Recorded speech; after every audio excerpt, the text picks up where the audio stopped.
फिर तुमने सोच भी कैसे लिया कि मैं अपनी बहन की शादी तुमसे करा दूंगा? अभी क्या भी निकलो यहां से। भैया एक बार आप उसकी बात सुन तो लो। अच्छे खासे बैकग्राउंड से हो, इतने पढ़े लिखे हो, नौकरी करते हो, उसके बावजूद तुम दहेज की बातें कर रहे हो? अच्छा, तो तुम रवि हो? जी भैया। कब से जानते हो पूजा को? अब यही 3 साल हो चुके हैं भैया। प्यार करते हैं आप दोनों एक दूसरे से?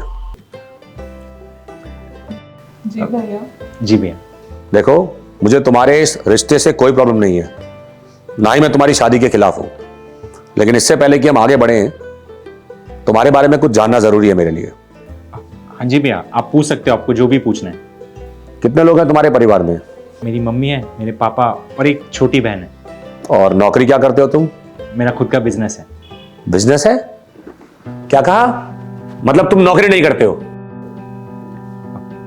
नहीं। फिर तुमने सोच भी कैसे लिया कि मैं अपनी बहन की शादी तुमसे करा दूंगा?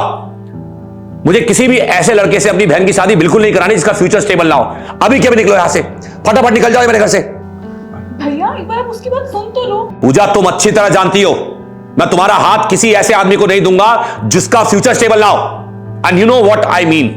हाँ जी, तुम फटाफट अभी क्या भी यहां से निकल जाओ। तुमने सोच भी कैसे लिया कि मैं अपनी बहन की शादी तुमसे कर दूंगा?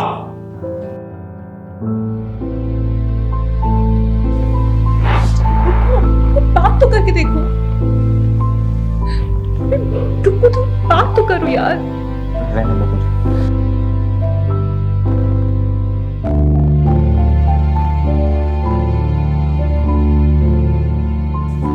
और पूजा, तुम अंदर चलो।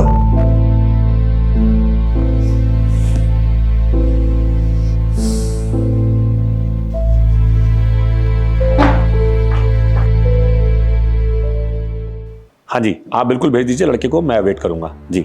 शुक्रिया।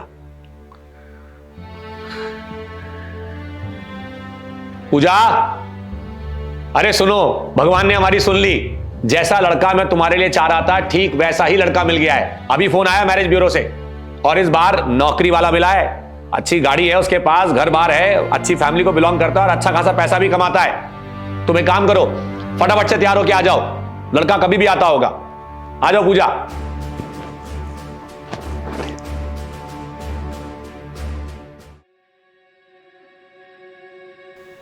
अरे आपने तो सिर्फ पिया ही है, कुछ नाश्ता भी लीजिए। पूजा ने अपने हाथों से बनाया है, लीजिए ना। अरे नहीं नहीं, मेरा हो चुका बस। चलिए कोई नहीं। कुछ बताइए आप अपने बारे में। रेलवे में आप किस पोस्ट पर हैं? मैं सब इंजीनियर की पोस्ट पर हूं। एक घर है और पिछले महीने ही मैंने एक नई गाड़ी भी ली है। अरे बहुत बढ़िया, वेरी गुड।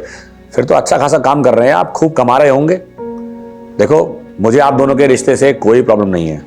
अब पूजा और आप अगर आपस में कुछ अकेले वक्त बिताना चाहें और बात करना चाहें तो। नहीं नहीं नहीं, इसकी कोई जरूरत नहीं है। एक्चुअली इनकी फोटो मैंने प्रोफाइल में देखते ही इन्हें पसंद कर लिया था, इसलिए तो मैं आज ही मिलने आ गया इनसे। चलिए, बढ़िया किया आपने। और ये सब बातें तो होती रहेंगी। हम कुछ लेन देन की बातें कर लें। लेन देन का मतलब? मैं कुछ समझा नहीं। अरे इसमें समझने वाली कौन सी बात है। लेन देन के बारे में बोल रहा हूं, मतलब दहेज के बारे में। दहेज? अरे ऐसी बातें करते हुए तुम्हें शर्म नहीं आती?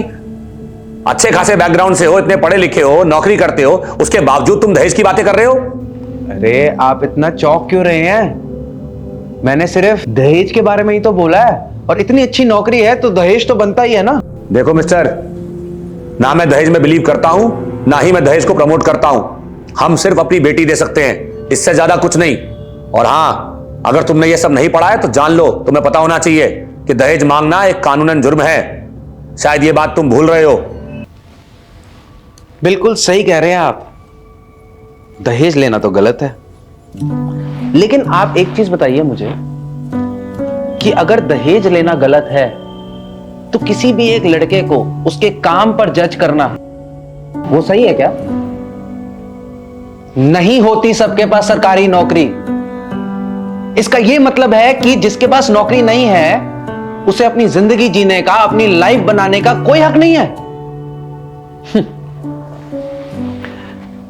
बचपन में तो सिखाया जाता है हमें कि दहेज लेना गलत है, पर हमें यह कौन सिखाएगा कि लड़कों को उनके काम पे जज करना भी उतना ही गलत है। फ्रीलांसिंग, बिजनेस वाले, आपको क्या लगता है ये सब लोग पैसे नहीं कमाते क्या? और ये सब लोग आपकी बहन को खुश नहीं रख सकते क्या? आपको पता है, जिस लड़के को आपने सुबह यह कहकर अपने घर से निकाला था कि आज के बाद पूजा से मिलने की भी जरूरत नहीं है, मैं उसी लड़के की कंपनी में जॉब करता हूं। सर, जमाना बदल चुका है, इसलिए आपको अपनी सोच भी बदलनी पड़ेगी, क्योंकि आपके जैसे और भी बहुत लोग हैं जिनकी ये सेम सोच है। हम जैसे लड़कों को भी उतना ही हक है अपनी जिंदगी जीने का जितना सब लोगों को, हर एक लड़की को, हर एक बंदे को है। तो प्लीज आप ये समझिए और अपनी सोच बदलिए, ठीक है? चलता हूं मैं।